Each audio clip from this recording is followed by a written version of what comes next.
Structure of atom वाले chapter में quantum number कराओ।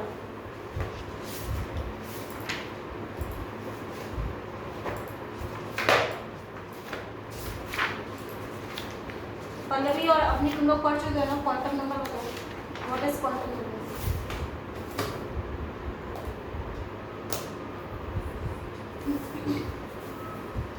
व्हाट इज क्वांटम नंबर अपनी?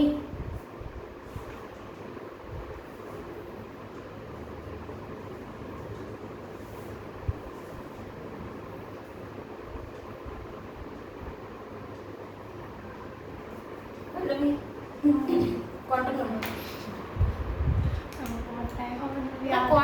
होता है क्या? बेसिक तो बताओ ना, क्वांटम नंबर क्या होता है? एक्चुअली हम लोग चैप्टर पढ़ रहे हैं atomic structure. Atomic structure chapter में हमें क्या करना होता है कि इलेक्ट्रॉन की लोकेशन देखनी होती है। इलेक्ट्रॉन की लोकेशन, तो इलेक्ट्रॉन की लोकेशन क्या है? एटम में इलेक्ट्रॉन की, क्या पता है कि एटम में न्यूक्लियस है, उसके सराउंडिंग में इलेक्ट्रॉन्स है, उसके सराउंडिंग में क्या है? इलेक्ट्रॉन्स है। तो इलेक्ट्रॉन्स की लोकेशन यहाँ पे है, यहाँ पे है, कौन से शेल में, कहाँ पे? इलेक्ट्रॉन की क्या लोकेशन, यानी कि वो किस शेल में है, उस शेल के अंदर किस सब शेल में है। जैसे कि अगर तुमसे कोई पूछे कि तुम्हारी लोकेशन क्या है, तुम लोकेशन शेयर कर देते हो, ठीक है? तो लोकेशन, इलेक्ट्रॉन की क्या लोकेशन है किसी एटम में? जैसे कि अगर हम मान लो कार्बन का एटम लेते हैं, तो कार्बन के एटम में कितने इलेक्ट्रॉन्स हैं? 12 इलेक्ट्रॉन्स। तो हर इलेक्ट्रॉन की लोकेशन, हर एक इलेक्ट्रॉन क्या रुका हुआ है? नहीं, घूम रहा है। तो हर इलेक्ट्रॉन की अपनी एक पर्टिकुलर लोकेशन है। That location is defined by the quantum number. तो क्वांटम नंबर, अब याद रहेगा what is quantum number? Quantum number defines the location of the electron. Note it down. Quantum number defines the location of the electron. अगर तुमसे कोई पूछेगा तुम कहाँ रहते हो, तो क्या बताओ? अर्थ पे। कहाँ रहते हो? अर्थ पे, है ना? नहीं, अर्थ पे रहते हो, सही बात है, गलत थोड़ी है। और अर्थ पे रहते हो, फिर कोई और पूछेगा और डिफाइन करो, तो कहाँ रहते हो? इंडिया में। इंडिया के बाद यूपी में, यूपी के बाद लखनऊ, लखनऊ के बाद एग्जैक्ट होम एड्रेस बता सकते, ठीक है? लेकिन सारे आंसर करेक्ट है। तो अगर क्वांटम नंबर क्या? इलेक्ट्रॉन की लोकेशन। तो इलेक्ट्रॉन की लोकेशन हम लोग 4 तरीके से डिफाइन करेंगे। इलेक्ट्रॉन की जो भी लोकेशन होगी that will be defined by the 4 ways. कौन कौन से वेज? फर्स्ट बताओ, प्रिंसिपल क्वांटम नंबर, और second one azimuthal quantum number, then magnetic quantum number, and the last one is spin quantum.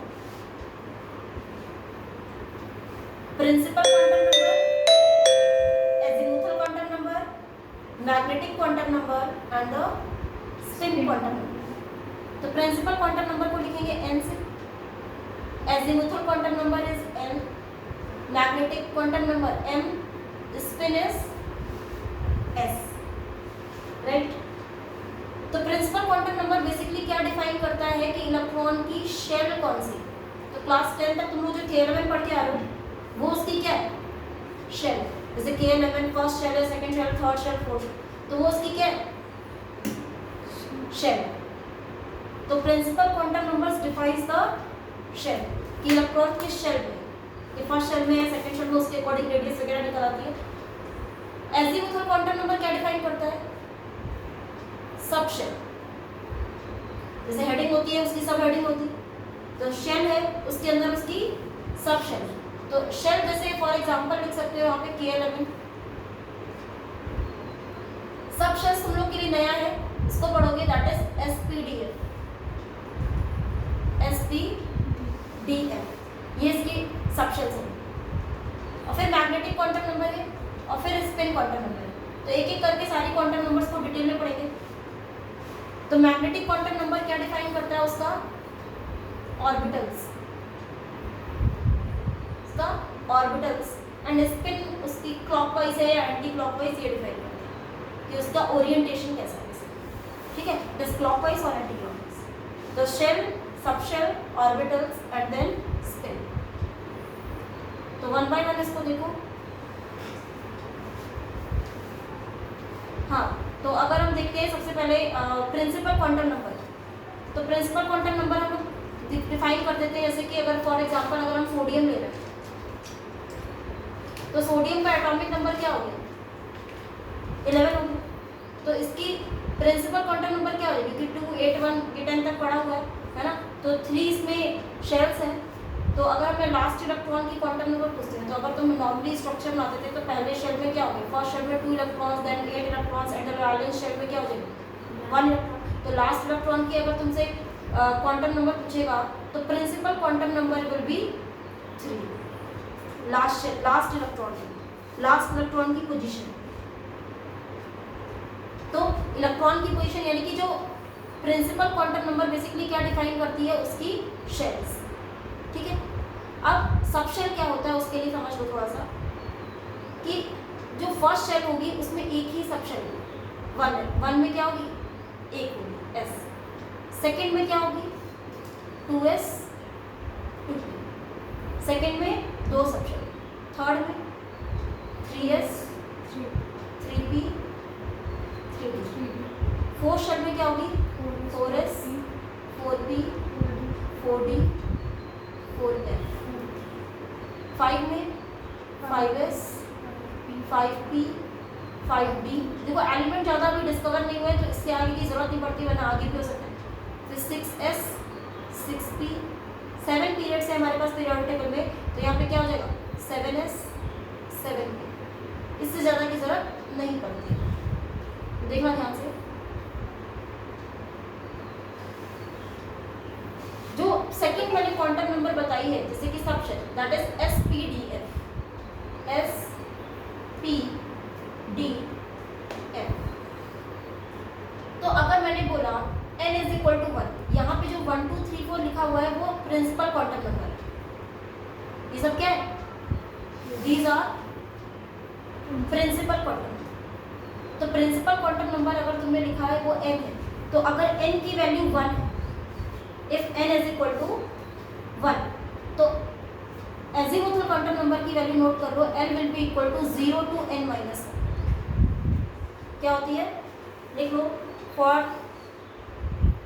Principal quantum number n the azimuthal quantum number will be 0 to n minus 0 to n minus. तो अगर n की value 1 है तो l की value क्या होगी? बताओ। If n is equal to 1, what will be n? अपनी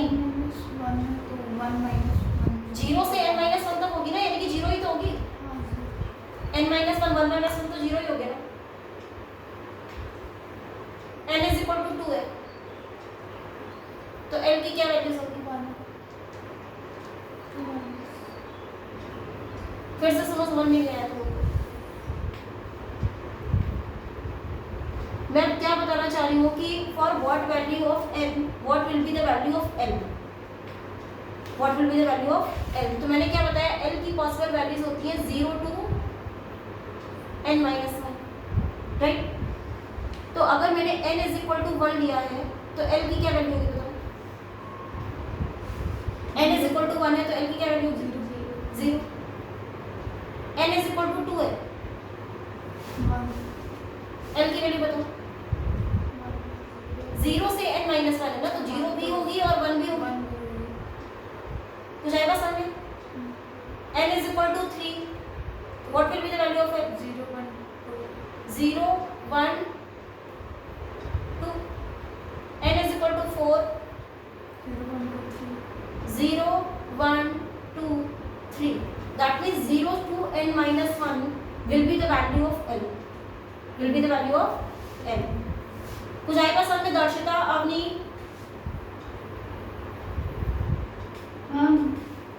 n is the azimuthal quantum number and n is the principal quantum number।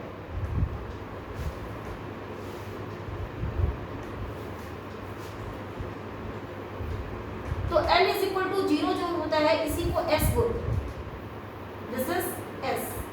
1 जो होता है उसको बोलते हैं p, तो this is s, p, d, s, p, d, f।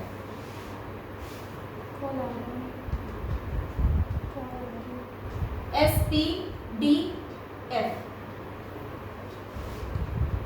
तो यहाँ से क्या हो जाएगा, n इज इक्वल टू जब 4 है तो n इज इक्वल टू जब 4 है तो यहाँ पे क्या हो जाएगा 4s 4p 4d 4f 4s 4p 4d 4f। ठीक, इतना समझ में आ गया। ये इस शेल की सबशेल्स है। अभी एक एक करके जब सारी बात समझ में आ जाएगी then only you can solve the problems. तो सबशेल्स हो गई SPDF। देन आती है बात ऑर्बिटल्स की, that is called the magnetic quantum. तो मैग्नेटिक क्वांटम नंबर को हम स्मॉल m से लिखते हैं। उसकी वैल्यूज होती हैं values from -L2 plus L, -L2 plus L। अब तुम लोग को बताना है मुझे if L is equal to 0, L की वैल्यूज हमने क्या क्या निकाली थी 0 1 2 3, यही निकाली थी L की वैल्यू। L अगर 0 था तो उसको मैंने क्या बोला था S सबशेल, 1 था तो उसको क्या बोला था P, 2 था तो उसको क्या बोला था D, 3 था तो उसको M। तो इसके corresponding you need to find the value of M। What will the value of M for L is equal to 0? -0 तो कुछ होता नहीं, दैट मींस n की वैल्यू 0 ही हो जाएगी। -1 और 1 m की वैल्यू इसमें क्या हो जाएगी, सिंपल 0 हो जाएगी। इसमें क्या हो जाएगी 0 -1 plus -1 0 1, 1। That means -L2 plus L। तो -L से प्लस L तक जितने इंटीजर्स होंगे you will have to write those numbers. Avani, दर्शिता,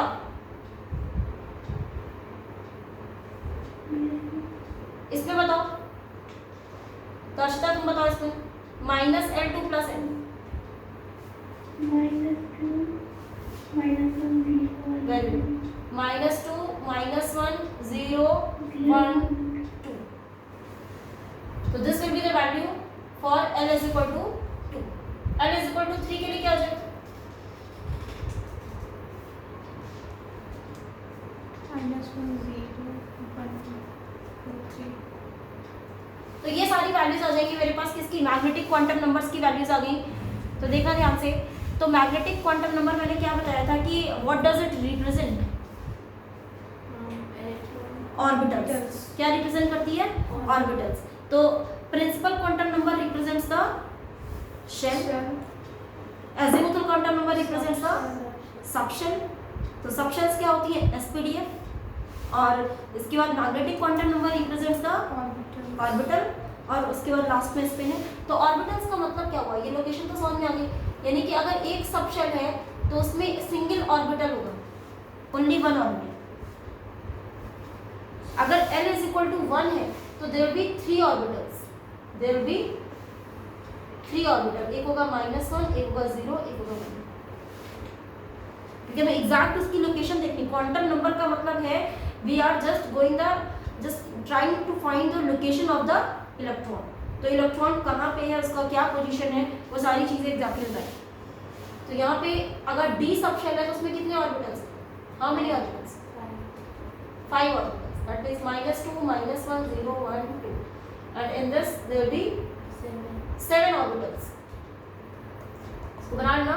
तो यहाँ पे 1 3 5 7 ये नंबर ऑफ ऑर्बिटल्स लिखे हैं।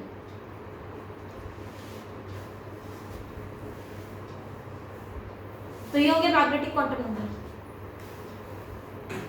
And the last one is spin quantum number. तो one orbital can contain 2 electrons, one clockwise and the other one is anti-clockwise, right? तो clockwise anti-clockwise अगर हम इसको करें तो अगर one orbital can contain 2 electrons, right? So for S subshell, how many electrons can be there? L is equal to 0 के लिए कितने इलेक्ट्रॉन्स होंगे? तो P के लिए P सबशेल में कितने इलेक्ट्रॉन्स होंगे? 6, क्योंकि one orbital can contain 2 electrons, right? तो कैसे फिल करते हैं? 1 2 3 4 5 6। तो P सबशेल में यहाँ पे इसमें 2 इलेक्ट्रॉन्स, इसमें 6 electrons.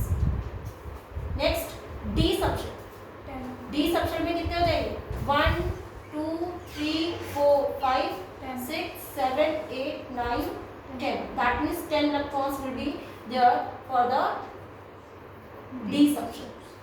And similarly, if for the F subshell there will be 14 electrons since there are 7 orbitals. तो जितने orbitals होंगे उसके डबल इलेक्ट्रॉन्स रहेंगे. तो देखो हम ये सब क्यों पढ़ रहे हैं, सब क्या करना चाह रहे हैं, because we want to write the configuration in SPDF. तो SPDF फॉर्म में इसकी कॉन्फ़िगरेशन हमें एलिमेंट्स की लिखनी होगी. तो एक बार समराइज करके दिमाग में समझ लो अच्छे से क्लियरली कि अगर मुझे लिखना है principal quantum number, azimuthal principal quantum number का मतलब हो गया जस्ट के एलिमेंट शेल्स, एजीमुथल का मतलब हो गया SPDF, फिर मैग्नेटिक का मतलब ऑर्बिटल्स. तो ऑर्बिटल्स कितने होते हैं, S में कितने ऑर्बिटल्स होते हैं, अब अभी का S में कितने ऑर्बिटल होते हैं 1, P में 3, D में 5 and F 7 and one orbital contains 2 electrons. Clear? तो अब हमें इसका कॉन्फ़िगरेशन सीखना है. कॉन्फ़िगरेशन के लिए सबसे इंपॉर्टेंट इज द अफबाउंड प्रिंसिपल कि इलेक्ट्रॉन्स की फिलिंग कैसे होगी. जैसे हम लोग ने के एलिमेंट में देखा था क्लास 9-10 तक, तो उसमें हम लोग के एलिमेंट में 281 करके या 283 करके फिल कर देते थे इलेक्ट्रॉन्स. तो दैट वाज द, उसमें केवल शेल्स यूज किया था, सब शेल और मैग्नेटिक क्वांटम नंबर जैसी कुछ चीज, राइट. तो अब जो हमें इलेक्ट्रॉन्स की फिलिंग करनी है, तो इलेक्ट्रॉन्स की फिलिंग करनी कैसे, जैसे कि मैंने जो बनाया था अभी, जैसे कि 1 में सिर्फ 1s ही होता है क्योंकि उसमें एक ही होता है. सेकंड में 2 होती है 2s एंड 2p. थर्ड में क्या होता है 3s 3p 3d. 4 में 4s 4p 4d 4f. ठीक है, इस तरह से आगे जो बनाया था उस तरह से लिख सकते हो. तो what is aufbau principle. Aufbau was a scientist, उन्होंने क्या बोला था कि इलेक्ट्रॉन्स जो भी फिल होंगे इस तरीके से फिल होते हैं जिनका n+l लीस्ट होता है, जिनका n+l. n means principal quantum number, l means azimuthal quantum number. तो जिसका n+l कम होता है इलेक्ट्रॉन्स पहले उसमें फिल होता है. मतलब इलेक्ट्रॉन्स कैसे फिल होती है कि इंक्रीजिंग ऑर्डर ऑफ एनर्जी में, कि जिसकी लो एनर्जी है वो पहले फिल होता है, उससे ऊपर हायर एनर्जी, उससे ऊपर हायर एनर्जी में फिलिंग होती चली जाती है. तो जिसका n+l सबसे कम होगा वहां इलेक्ट्रॉन फिल होगा. तो तुम लोग को बताना है 1s का n+l क्या है. 1s का n+l, 1s का n क्या है 1. n is the principal quantum number ना. 1s का n क्या है 1. l क्या है 0. अरे s का l क्या होता है 0 होता है. नहीं बताया तो देख लो SPDF, इनके करस्पॉन्डिंग l क्या होता है. इसका l 0 होता है, इसका 1 होता है, इसका 2 होता है, इसका 3 होता है. ये l, क्योंकि l की वैल्यू क्या होती है 0 to n-1, 0 to n-1. ठीक है, तो इसके करस्पॉन्डिंग SPDF हमने निकाला था, तो l की जो वैल्यू है 0 1 2 3 होती है. तो 1s का n+l कितना हो गया 1. 2s का बताओ 1 2. अरे 2 + 0 हुआ ना 2. अरे ये l है ना, हाँ, और l क्या है, s से पता चल गया l कितना है, 0 कितना हो जाएगा 2. 0 + 2 मतलब 2 हो गया. फिर 2p का बताओ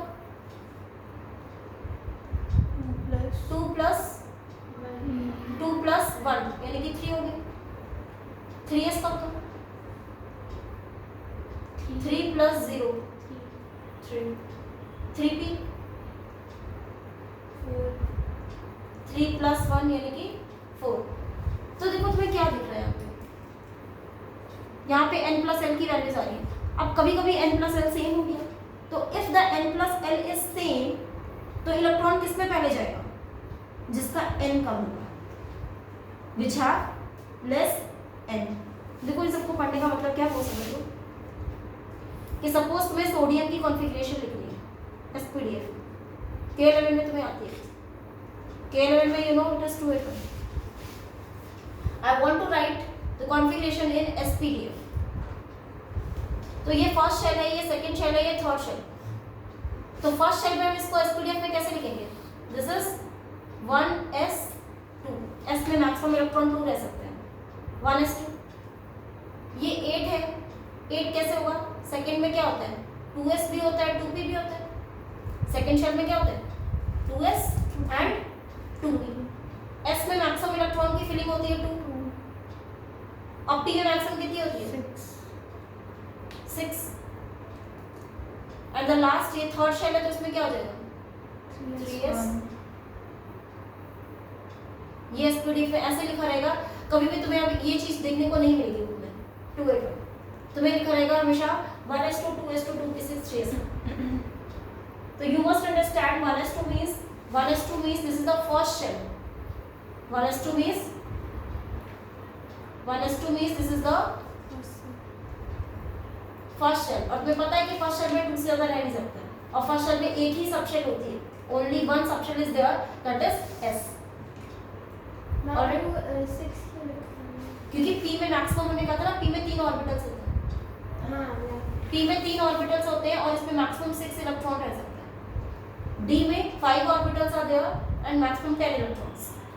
f में 14 इलेक्ट्रॉन्स, राइट। तो यहाँ पे p पे 6 क्यों लिखा है? क्योंकि s की कैपेसिटी, s के पास कितने इलेक्ट्रॉन्स होते हैं? क्योंकि 1 ऑर्बिटल है और p में 3 ऑर्बिटल है, तो इसमें टोटल 6। समझ गए? और जो लास्ट है उसमें जितने बचे रहेंगे उतने इसमें आ जाएंगे, राइट। तो 3s1। तो अगर किसी और का भी लिखना है, सपोज तुम्हें पोटेशियम का लिखना है या किसी और चीज का लिखना है, एल्यूमिनियम का लिखो फटाफट से। एल्यूमिनियम का लिखो। एल्यूमिनियम का क्या होता है? Atomic number is 13। Atomic number is 13। तो नॉर्मली के एलिमेंट में तो 283 होता है। इसमें लिखोगे तो क्या आएगा? 1s2 2s2 2p6 3s। s में मैक्सिमम 2 ही रह सकता है, 3s2 3p1। 3p। क्योंकि ये थर्ड शेल स्टार्ट होगी ना, थर्ड शेल में तो स्पेस कितनी है? s, उसकी सबशेल बना ली ना, तो थर्ड शेल में तो s भी है, p भी है, d भी है। 3s 3p, अगर p भी फिल हो जाता तो हम d में चले जाते। तो 3s 3p 3d is available.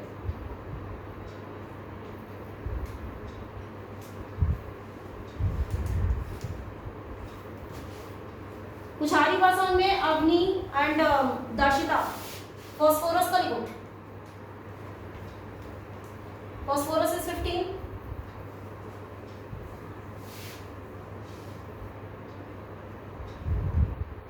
To 285।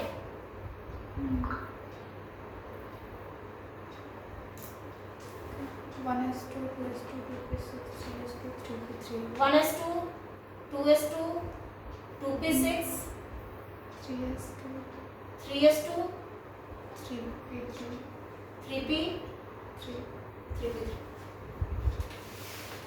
तो ये फर्स्ट शेल है, this is the first shell, 2 electrons 1s2, and the second shell 8, second shell is the third shell 5 electrons।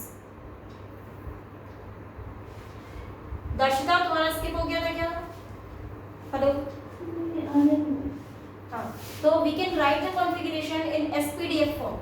तो तुम्हें करना क्या है कि बुक लेना है, उसमें सारे एलिमेंट्स एटलीस्ट 20 तक जितने एलिमेंट्स हैं उन सबकी कॉन्फ़िगरेशन लिख के देखनी है, और उसके बाद 20 के आगे जैसे डी ब्लॉक स्टार्ट होगा तो ये वाला जिसमें डी आएगा तो उसको मैं करा दूँ। तो नेक्स्ट क्लास में we will do the configuration from scandium to zinc and बाकी की जितनी कॉन्फ़िगरेशन है, क्योंकि पीरियोडिक टेबल वाला जो चैप्टर है उसमें हमें सारी कॉन्फ़िगरेशन आनी चाहिए, सारी चीज़ें तब जाके क्लियर होगी। ओके।